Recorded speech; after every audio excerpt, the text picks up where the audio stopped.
नमस्कार दोस्तों, मैं डॉक्टर सुप्रियो दत्ता। आप सभी का फिर से एक बार बहुत बहुत स्वागत है मेरा इस YouTube channel homeo care tips पे। दोस्तों, आज हम लोग एक बहुत ही सेंसिटिव और एक बहुत ही इंपॉर्टेंट टॉपिक का ऊपर बात करने वाले हैं कि एक नॉर्मल पुरुष का अंदर उसका लिंग का साइज आफ्टर इरेक्शन कितना होना चाहिए, 3 इंच, 4 इंच, 5 इंच, 6 इंच या कुछ और इस सवाल को लेकर यंग जनरेशन बहुत ही ज्यादा भटके हुए रहते हैं, बहुत ही ज्यादा चिंतित रहते हैं कि मेरा लिंग का साइज आफ्टर इरेक्शन नॉर्मल आता है या नहीं, क्योंकि हमारे पास इन टॉपिक के रिगार्डिंग कोई प्रॉपर आइडिया नहीं होती है। क्योंकि फॉरेन कंट्रीज की तरह हमारे यहाँ सेक्स एजुकेशन बच्चों को नहीं दी जाती है, क्योंकि हमारे जो इंडियन कल्चर है वहाँ इन टॉपिक्स को ज्यादा प्रिविलेज नहीं दिया गया है। इसके ऊपर बात करना यानी एक अनसोशल, एक अनकल्चर कैरेक्टर का प्रमाण देने लायक होता है। बट यूट्यूब जैसा प्लेटफॉर्म बनने का बाद कुछ लोग बात करते भी है तो वो लोग अपने फायदे का बात करता है। बहुत कम ही ऐसा चैनल है, बहुत कम ही ऐसा लोग है जो आपको प्रॉपर आइडिया देते हैं किसी चीज के रिगार्डिंग। मैं ऐसा इसलिए कह रहा हूं क्योंकि एक कैटेगरी के डॉक्टर या एक्सपर्ट या यूट्यूबर जो भी आप कह लीजिए, वो लोग ये बताते हैं कि इरेक्शन के बाद 2 से 2.5 इंच का लिंक अगर किसी में है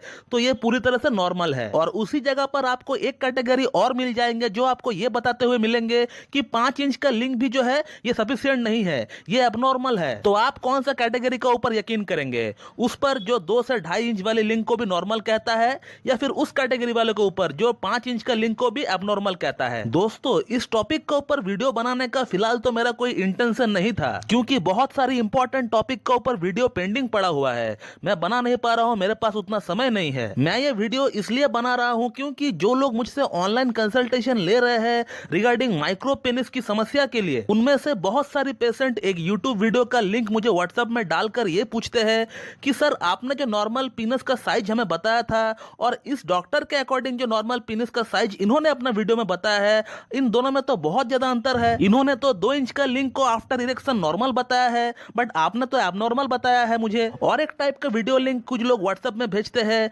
जहां 5 इंच का लिंक को भी एबनॉर्मल कहा गया है। और ये लोग मुझसे पूछते हैं कि सर, इस डॉक्टर ने तो 6 इंच से 7 इंच वाले लिंक को नॉर्मल बताया है अपना वीडियो में और आपने तो कुछ और बताया है हमें। तो मैंने उन वीडियोस को डिटेल में एक बार करके चेक किया और उसके जैसा जो जो वीडियोस रैंकिंग कर रही है यूट्यूब पर, उन सभी वीडियोस को मैंने एक बार करके चेक किया। तो वीडियोस को डिटेल में चेक करने का बाद मुझे यह पता चला कि कुछ लोग ऐसे हैं जो 5 इंच का लिंक को भी नॉर्मल नहीं मानते हैं और कुछ लोग ऐसे हैं जो 2.5 इंच का लिंक को नॉर्मल मानते हैं। तो ये मैं आपको दावे के साथ बता सकता हूं कि ये जो दोनों कैटेगरी के लोग हैं जो वीडियोस बना रहे हैं, ये अपने अपने फायदे के बारे में सोच रहे हैं। वो कैसे, मैं आपको आगे बताने वाला हूं, आप भी थोड़ा इस बात को ध्यान से सोचिएगा, क्रॉस चेक कीजिएगा, आपको भी पता चल जाएगा। पहले बात करते हैं उस कैटेगरी वालों की जो 2 से 2.5 इंच का लिंक को नॉर्मल बताते हैं। ये लोग जो है अपना वीडियो में ये तर्क देते हैं कि WHO यानी वर्ल्ड हेल्थ ऑर्गेनाइजेशन ने तो ये बताया है कि 2.5 इंच का लिंक से भी आप बच्चा पैदा कर सकते हो, तो इन लोगों ने यही सोच लिया कि 2.5 इंच का लिंक जो है ये नॉर्मल है, क्योंकि 2.5 इंच का लिंक से बच्चा पैदा किया जा सकता है। लेकिन दोस्तों, बच्चा पैदा करने का साथ सेक्स सेटिस्फेक्शन का कोई लेना देना नहीं है। इसका मतलब ऐसा बिल्कुल भी नहीं है कि आपका पार्टनर आपसे सेटिस्फाइड है। बच्चा पैदा का साथ सेक्स सेटिस्फेक्शन का कोई लेना देना नहीं है दोस्तों। महिलाओं को सेटिस्फेक्शन 3 जगहों से मिलता है।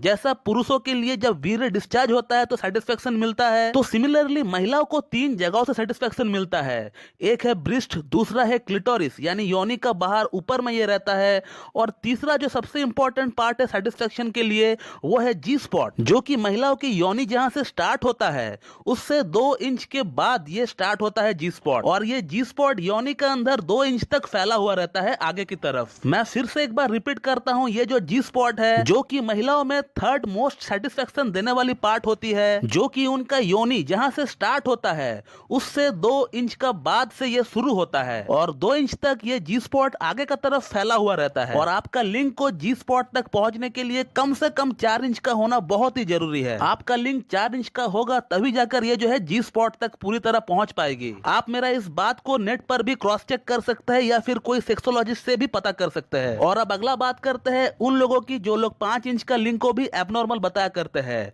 तो उनके बारे में क्या कहना, मैं ज्यादा कुछ नहीं कहूंगा, आप खुद देखिएगा कि जो लोग 5 इंच का लिंक को एबनॉर्मल बताया करते हैं उनका वीडियो में कोई ना कोई प्रोडक्ट, कोई ना कोई तेल या फिर कोई ना कोई मेडिसिन का जिक्र बिल्कुल रहता है, जिसका कॉस्ट 8-8, 10-10 हजार तक होती है। और ये लोग आपको दावे करते हुए मिलेंगे कि इस प्रोडक्ट को यूज करने से आपका लिंक का साइज बढ़ जाएगा, जबकि इन लोगों को भी पता है कि इंडिया का average पीनस size after erection 5 inch है। यानी हमारा इंडिया का 90% पॉपुलेशन जिनका लिंक फीलिंग ऑलरेडी नॉर्मल है उन लोगों को ये एबनॉर्मल कहकर गुमराह करने लगेंगे। आप भी सोच में पड़ जाएंगे कि क्या सच है क्या गलत है, क्योंकि आपके पास इसको लेकर कोई सटीक आइडिया नहीं है, कोई नॉलेज नहीं है, तो फिर आप जो है इसको लेकर टेंशन में बिल्कुल पड़ेंगे। तो एक तरह से हम लोग ये कह सकते हैं कि इन लोगों का आपके लिए कोई फिक्र नहीं होता है, इन्हें तो अपना प्रोडक्ट को सेल करवाने से मतलब होता है। और जो लोग 2 इंच 2.5 इंच की लिंक को नॉर्मल बताते हैं, इन्हें या तो पूरी आइडिया नहीं है या फिर आइडिया है भी तो अपने आप को फेमस करने के लिए आपको वही दिखाता है, आपको वही सुनाता है जो आप देखना चाहते हो, जो आप सुनना चाहते हो, जिसे देखने के बाद सुनने के बाद आपका मन एकदम प्रसन्न हो जाए और आप उनका फैन हो जाओ, उनका चैनल आप सब्सक्राइब कर लो, उनको एज ए आइडल की तरह आप मानने लगो। ये वो लोग चाहते हैं, इसीलिए आपको वही दिखाता है, वही सुनाता है जो आप देखना चाहते हो, जो आप सुनना चाहते हो। बट रियलिटी तो कुछ और ही है और इस चैनल पर हमेशा मैं फैक्ट की ही बातें करता हूं। मैं ऐसा कोई भी टॉपिक पर वीडियो नहीं बनाता हूं जिसका मुझे कोई आइडिया ना हो या जिसके बारे में मुझे आधा अधूरा नॉलेज है। तो ऐसा कोई भी बातें मैं आपको इस चैनल पर नहीं बताता हूं जो कि अनरियलिस्टिक है, जो कि अनऑथेंटिक है। इस चैनल पर आपको हमेशा साइंटिफिकली बेस्ड फैक्ट की बातें ही सुनने को मिलेंगे। तो नॉर्मल पीनस साइज क्या होना चाहिए, ये WHO कहता है कि ये कंट्री टू कंट्री वेरी करता है, क्योंकि हम सब इंसान जरूर है लेकिन हमारा जो शरीर का स्ट्रक्चर है, जो शरीर का गठन है, वो सबका अलग अलग होता है और ये अलग होता है ड्यू टू जीन्स। और इसी के कारण हम सब अलग अलग दिखते हैं। हमारा शरीर का गठन अलग अलग होता है, हमारा रंग अलग होता है, हमारा आवाज अलग होता है, हमारा हाइट अलग होता है। तो सिमिलरली लिंक का साइज भी थोड़ा बहुत वेरी करता है।